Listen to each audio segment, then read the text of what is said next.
Good morning मेरे प्रिय विद्यार्थियों। हमारे यूट्यूब ज्ञान चैनल में आपका हार्दिक स्वागत है। आज हम आपको प्राकृतिक के सुकुमार कवि सुमित्रानंदन पंत जी के द्वारा रचित रचना नौका विहार को बताएंगे। यह नौका विहार गुंजन काव्य से लिया गया है, जिसकी रचना सन 1932 ईस्वी में हुआ। आपको हम बता दें कि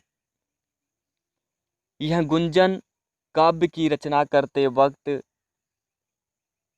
कवि पंत जी काड़ा कांकड़ राजभवन में थे। यह काड़ा कांकड़ राजभवन प्रतापगढ़ उत्तर प्रदेश में पड़ता है। काड़ा कांकड़ राजभवन के पीछे से ही गंगा नदी बह रही है। कवि पंत जी को नौका विहार करने का बहुत ही शौक है, उनको आनंद की प्राप्ति होती है। तो एक दिन कवि पंत जी रात्रि के समय गंगा नदी में नौका विहार करते हैं। चांदनी रात प्राकृतिक की सुषुम्ना शांत वातावरण में पंत जी नौका विहार करते हैं और नौका विहार करते हुए उनको जो अलौकिक आनंद की अनुभूति होती है, वो सहज सौंदर्य के बोध, मनोरम कल्पना, अत्यंत ही सूक्ष्म संवेदन कवि को होता है। हम यूँ कह लें कि कवि नौका विहार की यात्रा करते करते उनको अलौकिक अनुभूति होती है। उसका चित्रांकन इस रचना में किया गया है। जल के प्रतिबिंब को, चंद्रमा, तारा, आकाश, इन सब के छवि को, गंगा के अपूर्व सौंदर्य का एक नारीवत चित्रण हमारे कवि पंत जी किए हैं। गंगा का उद्गम, गंगा का प्रवाह कितना मार्मिक तरीके से हमारे पंत जी किए हैं, आइए हम कविता के माध्यम से जानेंगे। पंत जी गंगा को एक नारी का बिंब मानते हैं। इस कविता में मानवीयकरण अलंकार का समावेश है। किस अलंकार का? मानवीयकरण। तो आइए हम शुरू करते हैं। शांत स्निग्ध ज्योत्सना उज्ज्वल, अपलक अनंत नीरव भूतल, सैकत सैया पर दुग्ध धवल, तनवंगी गंगा ग्रीष्म विरल, लेटी है श्रांत क्लांत निश्चल, तापस बाला गंगा निर्मल, शशिमुख से दीपित मृदु करतल, लहरे उर पर कोमर कुंतल, गोरे अंगों पर सिहर सिहर, लहराता तार तरल सुंदर, चंचल अंचल सा नीलांबर, साड़ी सी सिकुड़न सी जिस पर, शशि की रेशमी विभा से भर, सिमटी है वर्तुल मृदुल लहर। शांत का अर्थ है शांत वातावरण, स्निग्ध मतलब चिकनी, ज्योत्सना मतलब प्रकाश चंद्रमा की, उज्ज्वल मतलब सफेद है, उज्ज्वल है, अपलक अर्थात बिना पलक को गिराए, अनंत का अर्थ है यह अनंत आकाश, नीरव, नीरव का अर्थ है शब्द रहित, भूतल मतलब पृथ्वी। तो मिला के बोले, जब पंत जी रात्रि के समय नौका पर विहार कर रहे थे तो उस समय शांत वातावरण था। चंद्रमा की स्वच्छ उज्ज्वल चांदनी बिखरी हुई थी। अपलक अनंत, और यह जो अनंत आकाश है बिना पलक को गिराए इस शब्द रहित भूतल को देख रहा है। क्या देख रहा है? सैकत सया पर दुग्ध धवल की सैकत, सैकत का अर्थ है बालू। सया मतलब सेज या बिस्तर। दुग्ध मतलब दूध के समान। धवल मतलब सफेद। तन वंगी, तन मतलब शरीर, वंगी मतलब दुबली पतली वाली। गंगा मतलब गंगा, ग्रीष्म विरल, ग्रीष्म ऋतु में बह रही है। मिला दें। आइए हम शुरू से बता देते हैं फिर से। जब गंगा में रात्रि के समय पंत जी नौका विहार कर रहे थे, तब उस समय शांत वातावरण था। चंद्रमा की स्वच्छ उज्ज्वल चांदनी चारों तरफ बिखरी हुई थी, और यह अनंत आकाश बिना पलक को गिराए इस शब्द रहित भूतल को देख रहा था। सैकत सैया की बालू के सेज पर दूध के समान सफेद शरीर वाली गंगा ग्रीष्म ऋतु में बह रही है। अर्थात आप तो जानते हैं कि गर्मियों के मौसम में अधिकतम नदियाँ सूख जाती हैं, पतली हो जाती हैं। तो उसी का तात्पर्य है तनवंगी दुबली पतली वाली गंगा ग्रीष्म ऋतु में बह रही है। लेटी है श्रांत, वह इस प्रकार से लेटी है जैसे वह थकी हुई हो। क्लांत, वह दुखी हो। और निश्चल स्वभाव से, है ना, निश्चल, निश्चल स्वभाव से, उसमें कहीं कोई छल कपट नहीं है। वह शांत स्वभाव गति से बह रही है।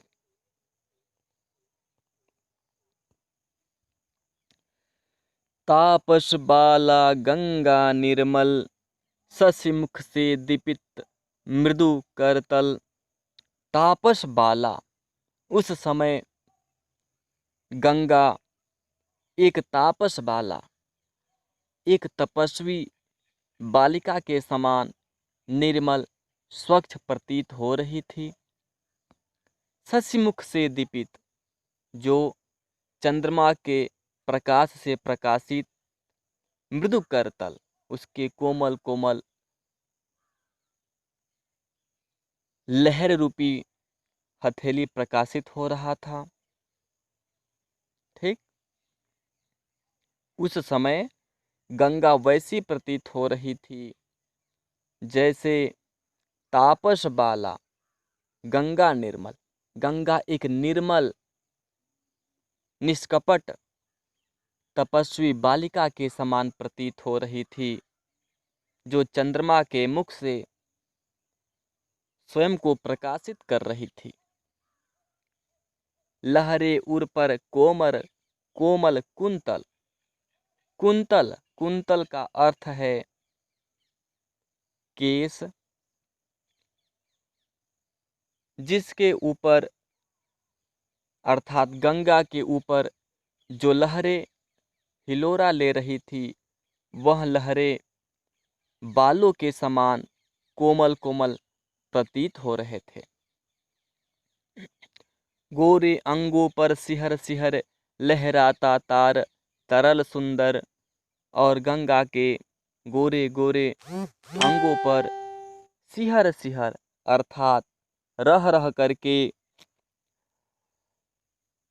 तार तरल, वह जो आकाश में तारागण हैं वह अत्यधिक सुंदर शोभायमान दिखाई देते हैं।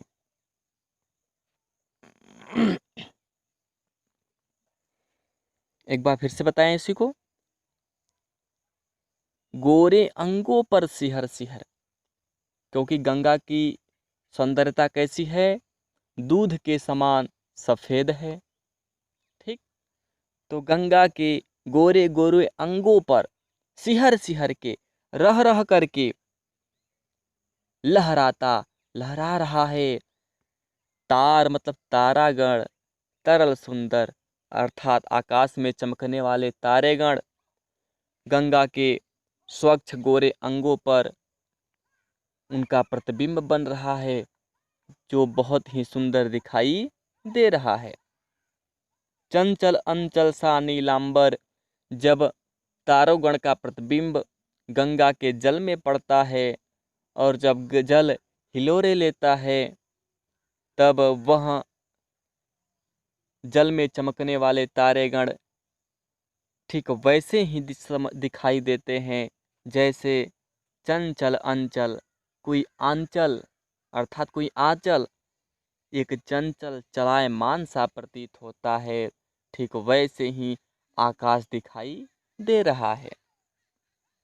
ठीक, साड़ी सी सिकुड़न सी जिस पर सस की रेशमी विभा से भर, और गंगा की घुमावदार लहरें साड़ी की सिकुड़न के समान दिखाई दे रही है, जिस पर सस की रेशमी, रेशमी मतलब कोमल कोमल, विभा मतलब किरणें सिमटी हुई है, जिस पर चंद्रमा की कोमल कोमल स्वच्छ चांदनी सिमटी हुई है, वर्तुल उनकी उसकी घुमावदार कोमल लहरों में। ठीक, एक बार शुरू से बता दें आपको मिला करके। चलिए आइए। शांत स्निग्ध ज्योत्सना उज्ज्वल, शांत वातावरण था।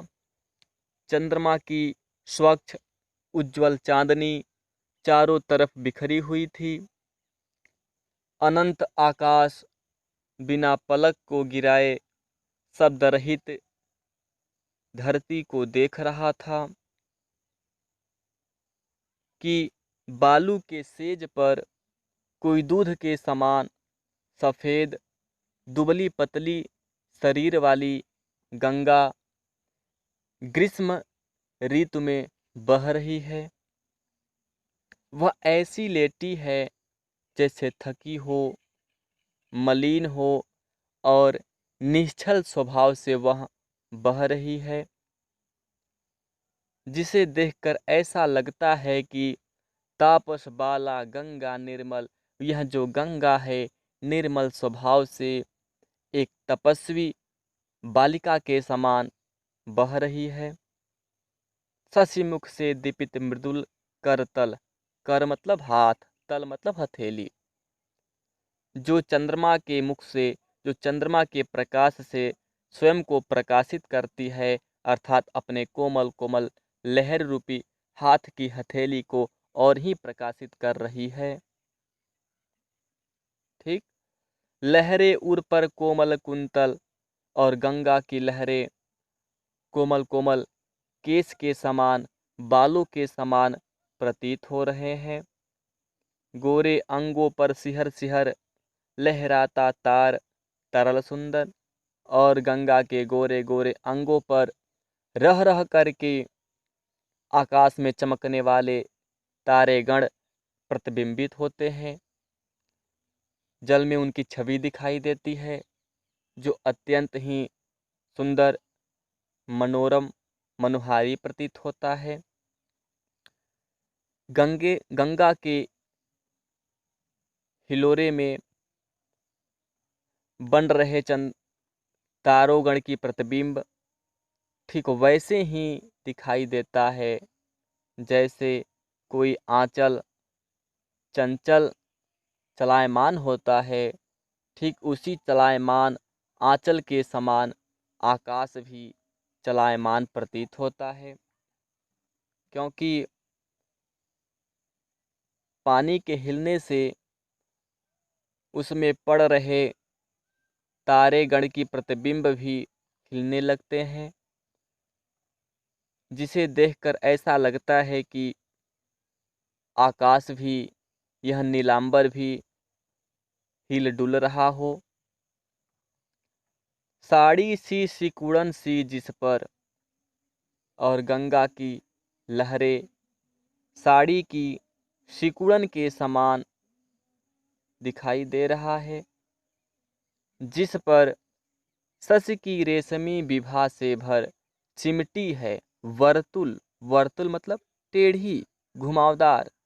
मृदुल मतलब सुंदर लहर, जिस पर चंद्रमा की रेशमी कोमल किरणें सिमटी हुई हैं।